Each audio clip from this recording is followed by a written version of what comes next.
Halo, selamat pagi. Kita ketemu lagi dalam sekolah minggu online hari ini. Hari ini kita akan belajar pelajaran yang ke-13. Pelajaran terakhir di buku Triwulan yang kedua ini. Sebelumnya mari kita berdoa dulu ya. Tuhan Yesus yang baik, terima kasih Tuhan untuk kasih-Mu bagi kami. Kami bersyukur Tuhan, hari ini kami boleh sekolah minggu lagi walaupun masih secara online. Tuhan tolong kami, Tuhan sertai kami, berikan kami hikmat dalam kami boleh belajar sedikit mengenai firman-Mu. Tuhan, biarlah kami mau serahkan 1 jam ke depan ke dalam tangan-Mu. Tuhan yang terus campur tangan dalam sekolah minggu hari ini. Dalam nama Tuhan Yesus kami serahkan. Amin. Hari ini kita belajar pelajaran yang ke-13. Keluarga yang murah hati. Ayat bacaannya diambil dari Galatia 6 ayat 9 sampai 10 dan 2 Korintus 9 ayat 6 sampai 15. Sebelumnya mari kita baca dulu di Galatia 6 ayat 9 sampai 10. Janganlah kita jemu-jemu berbuat baik, karena apabila sudah datang waktunya, kita akan menuai jika kita tidak menjadi lemah. Karena itu, selama masih ada kesempatan bagi kita, marilah kita berbuat baik kepada semua orang, tetapi terutama kepada kawan-kawan kita seiman. Yang berikutnya dalam 2 Korintus 9 ayat 6 sampai 15. Judul perikopnya, memberi dengan sukacita membawa berkat. Camkanlah ini, orang yang menabur sedikit akan menuai sedikit juga, dan orang yang menabur banyak akan menuai banyak juga. Hendaklah masing-masing memberikan menurut kerelaan hatinya, jangan dengan sedih hati atau karena paksaan. Sebab Allah mengasihi orang yang memberi dengan sukacita, dan Allah sanggup melimpahkan segala kasih karunia kepada kamu, supaya kamu senantiasa berkecukupan di dalam segala sesuatu, dan malah berkelebihan di dalam berbagai kebajikan. Seperti ada tertulis, Ia membagi-bagikan, Ia memberikan kepada orang miskin. Kebenarannya tetap untuk selamanya. Ia yang menyediakan benih bagi penabur dan roti untuk dimakan. Ia juga akan menyediakan benih bagi kamu dan melipat gandakannya dan menumbuhkan buah-buah kebenaranmu. Kamu akan diperkaya dalam segala macam kemurahan hati. Yang membangkitkan syukur kepada Allah oleh karena kami. Sebab pelayanan kasih yang berisi pemberian ini bukan hanya mencukupkan keperluan-keperluan orang-orang kudus, tetapi juga melimpahkan ucapan syukur kepada Allah. Dan oleh sebab kamu telah tahan uji dalam pelayanan itu, mereka memuliakan Allah karena ketaatan kamu dalam pengakuan akan Injil Kristus.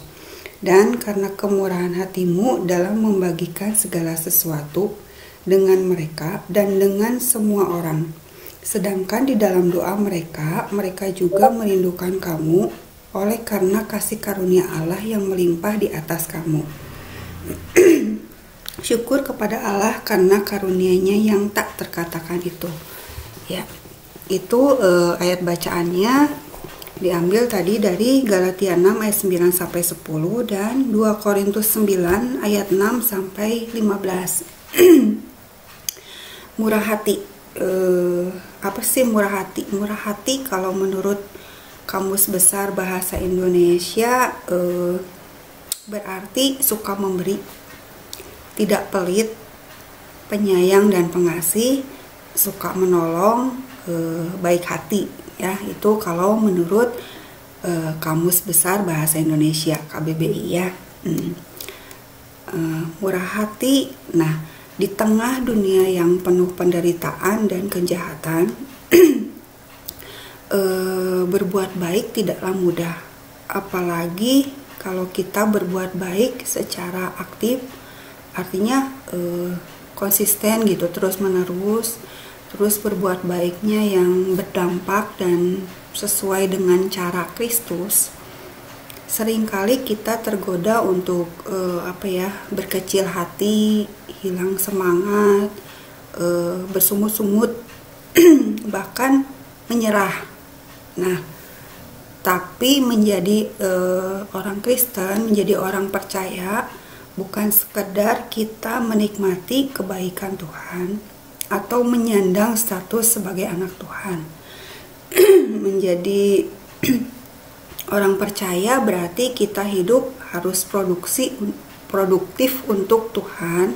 Artinya kita harus aktif dengan perbuatan baik kita. Artinya perbuatan baik kita itu nyata melalui kehidupan kita gitu ya. Nah, dari nats yang tadi kita baca dilatar belakangi dalam Galatia 6 ayat 9 sampai 10. Di sini Paulus berusaha menghibur orang percaya di Galatia untuk terus bertahan menabur kebaikan. Jadi di saat orang percaya di Galatia menjadi jemu, jadi orang Galatia ini merasa lelah dan tawar hati, juga lemah, dan lebih tepatnya orang yang mau menyerah gitulah, mau menyerah atau berhenti atau ya putus asa, hilang pengharapan gitu. Jadi mereka sendiri bingung mau melanjutkan apa yang sudah mereka kerjakan gitu. Nah, di sini Paulus berusaha untuk menghibur orang percaya di Galatia. Soalnya mereka mengalami banyak sekali penderitaan. Nah, sedangkan dalam 2 Korintus 9 ayat 6 sampai 15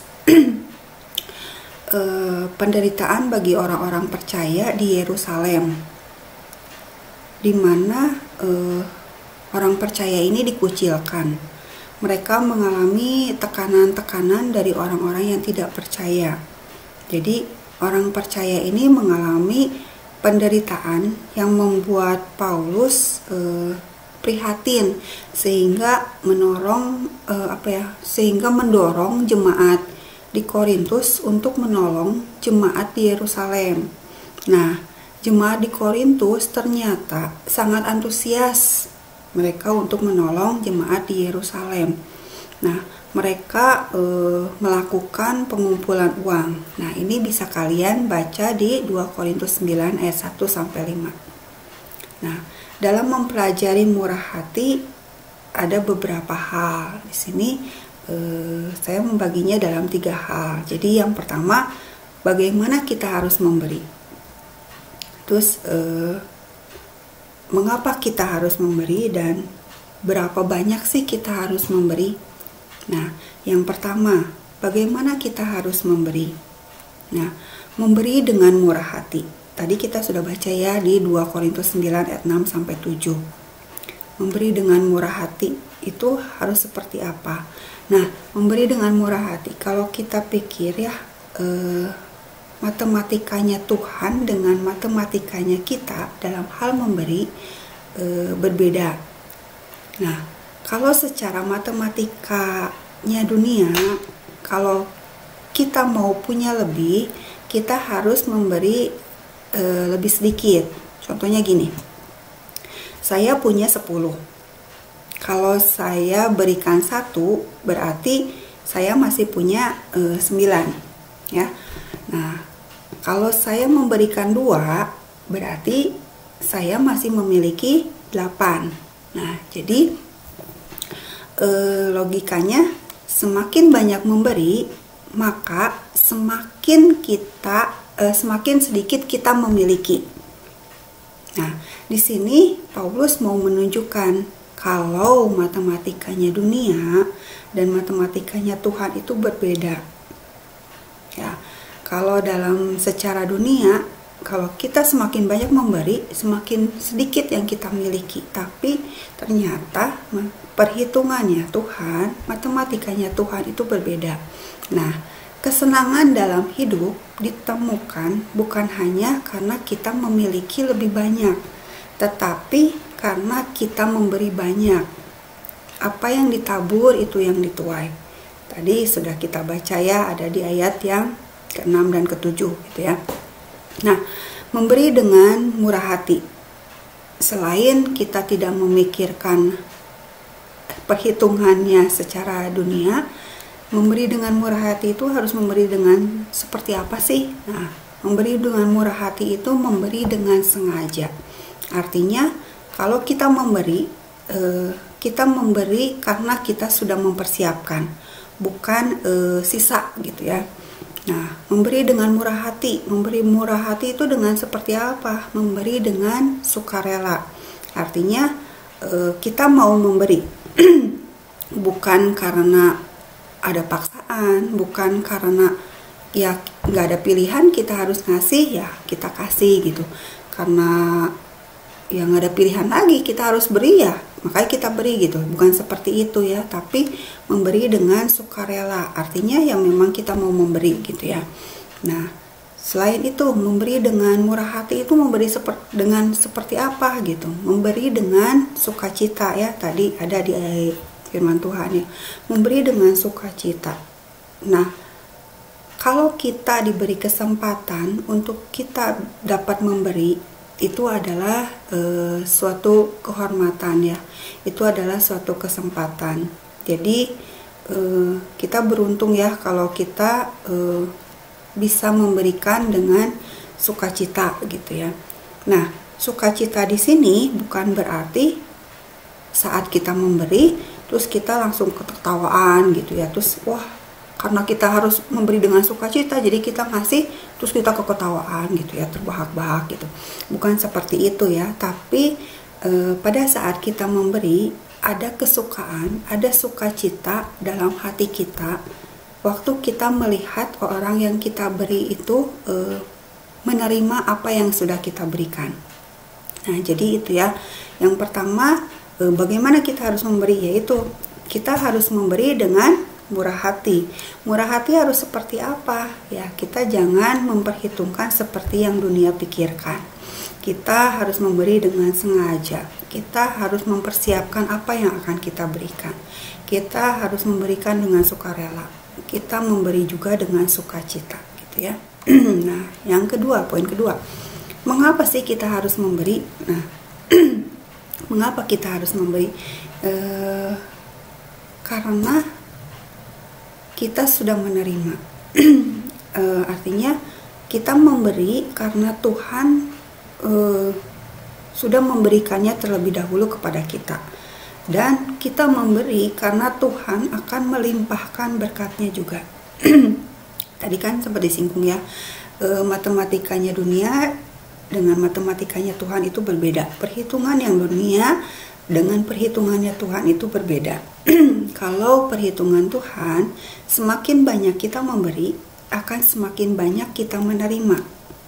Tuhan suka memberi dan suka kepada orang yang suka memberi. Nah, itu bisa kalian baca dari 2 Korintus 9 ayat 8. Jadi Tuhan akan melimpahkan kasih karunia supaya kita berkecukupan di dalam segala sesuatu dan malah berkelebihan dalam berbagai kebaikan. Tuhan memberi kita lebih bukan untuk kita memiliki lebih, tapi supaya kita dapat memberi lebih. Artinya Tuhan mau kita memakai pemberian yang Tuhan berikan untuk kita dapat memberikan lebih lagi gitu ya. Nah, alasan yang kedua, mengapa kita harus memberi? Ya karena kita adalah pengelola. Tadi di 2 Korintus 9 ayat 9 sampai 10 ditekankan segala sesuatu adalah milik Tuhan. Artinya gini, karena Tuhan yang memberikan segalanya, kita itu cuman diberi hak pakai, bukan hak milik. Nah, terus kita bisa aja ngomong ya, tapi kan saya yang kerja Tuhan. Terus siapa yang capek? Terus siapa dong yang dapat gaji gitu? Berarti kan ini milik saya gitu. Ini kan milik aku nih yang kerja nih gitu ya. Nah, tapi tetap semua hal itu adalah milik Tuhan. Kita hanya dipercayakan.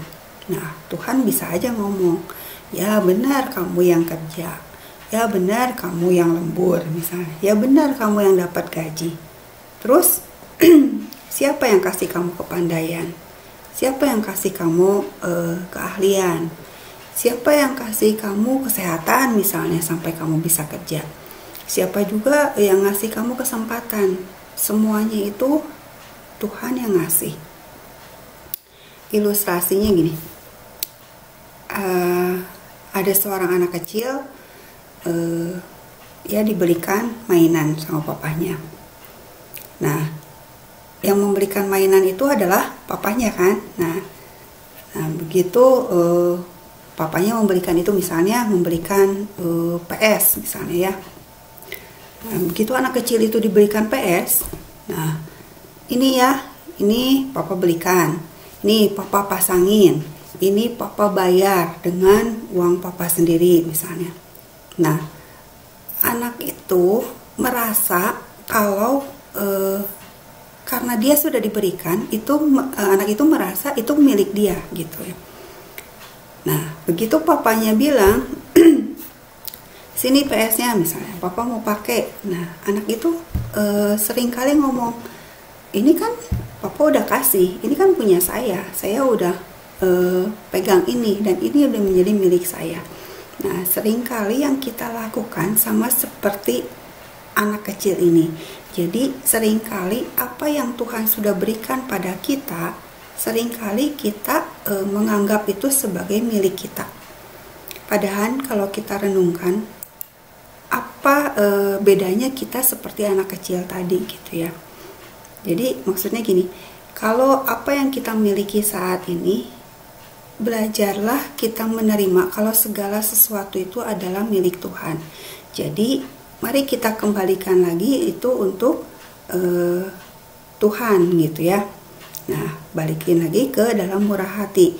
Kalau Tuhan mengizinkan, kalau Tuhan memberikan sesuatu lebih kepada kita, berarti Tuhan juga mau kita memberikan lebih dari apa yang bisa kita berikan. Nah, itu alasannya ya. Nah, selain itu, alasannya apalagi sih mengapa kita harus memberi? Tadi kan karena yang pertama ya karena kita sudah menerima. Yang kedua, karena kita itu cuman pengelola. Kita bukan pemiliknya. Kalau kita dipercayakan Tuhan, kita yang harus mengelolanya. Kita yang harus memberikannya lagi untuk orang lain supaya kita juga menjadi berkat.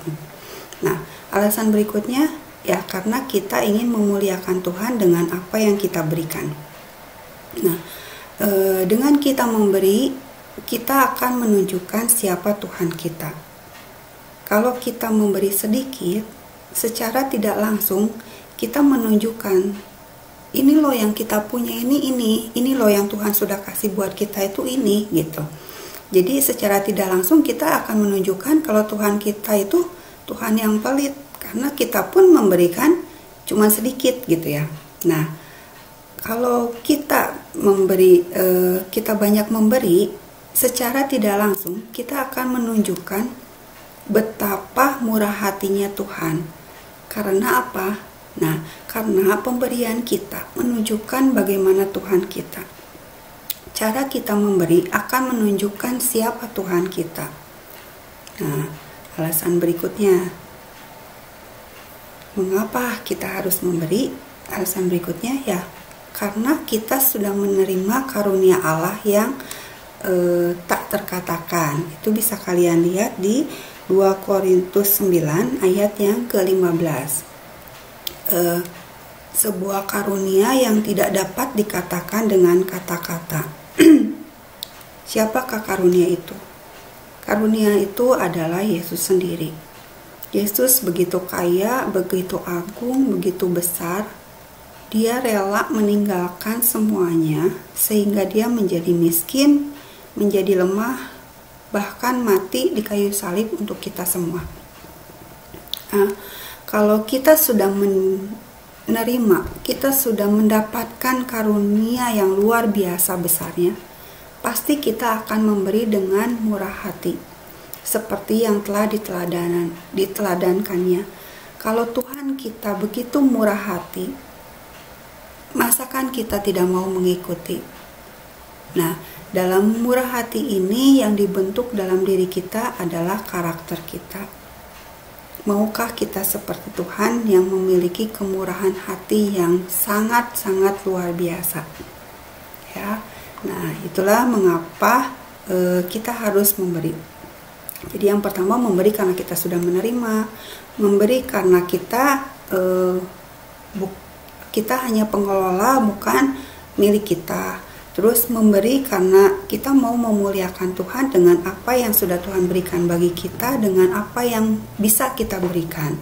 Dan yang terakhir, karena kita sudah menerima karunia Allah yang sungguh luar biasa untuk kita, ya. Jadi kita bisa membagikan karunia itu untuk orang lain juga, untuk sesama kita. Nah, yang ketiga, berapa banyak sih kita harus memberi? Kan kalau murah hati itu banyak sekali memberi gitu ya. Nah, tapi dari pelajaran hari ini kita akan belajar berapa banyak kita harus memberi. Nah, kalian bisa membaca dari 2 Korintus 8 ayat 1 sampai 4. Jemaat Makedonia yang sangat miskin tapi kaya akan kemurahan. Begitu murah hatinya jemaat di Makedonia ini. Nah, di sini Paulus memotivasi jemaat Korintus dengan memperlihatkan, menunjukkan bagaimana jemaat di Makedonia ini walaupun mereka sangat miskin, tapi mereka tetap mau ikut serta dalam memberikan untuk jemaat di Yerusalem. Nah, kenapa mereka bisa bersikap murah hati seperti itu? Karena jemaat di Makedonia ini mereka sudah melihat, mereka sudah merasakan kasih karunia Tuhan dalam kehidupan mereka. Mereka mengalaminya sendiri dalam hidupnya. Nah, kesimpulannya, berbuat baik kepada semua orang.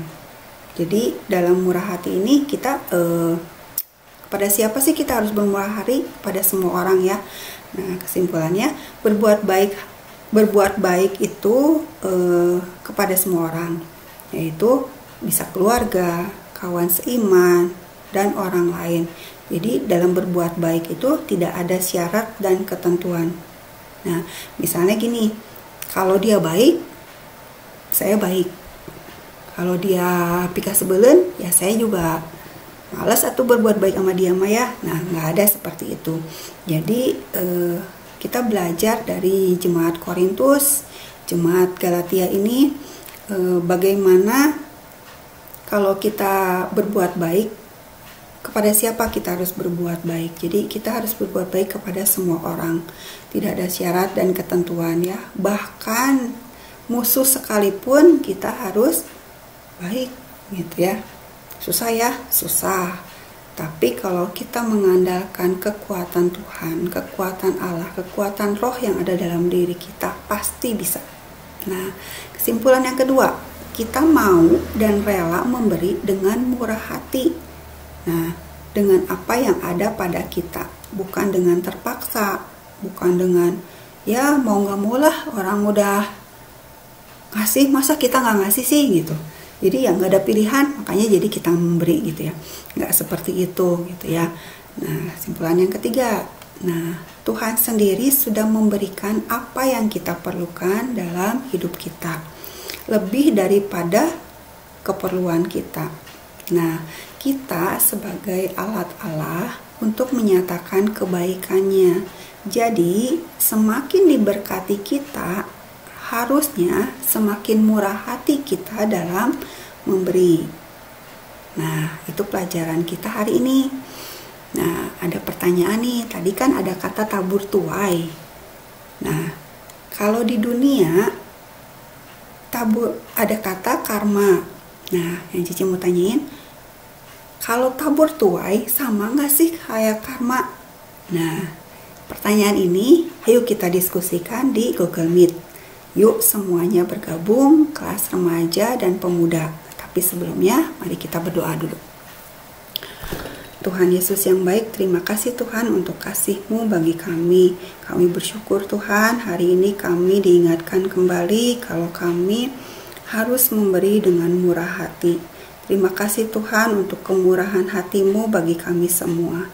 Tolong kami Tuhan, mampukan kami untuk kami boleh melakukan apa yang Tuhan kehendaki dalam kehidupan kami, dalam aktivitas kami, baik kami sebagai pelajar, baik kami sebagai karyawan yang bekerja. Tuhan tolong kami agar apapun yang boleh kami perbuat, agar perbuatan baik kami boleh menyenangkan dan boleh memuliakan nama-Mu dalam kehidupan kami. Dalam nama Tuhan Yesus kami berdoa dan mengucap syukur. Amin. Ayo kita bergabung di Jimit. Ini alamatnya ya, ditunggu ya.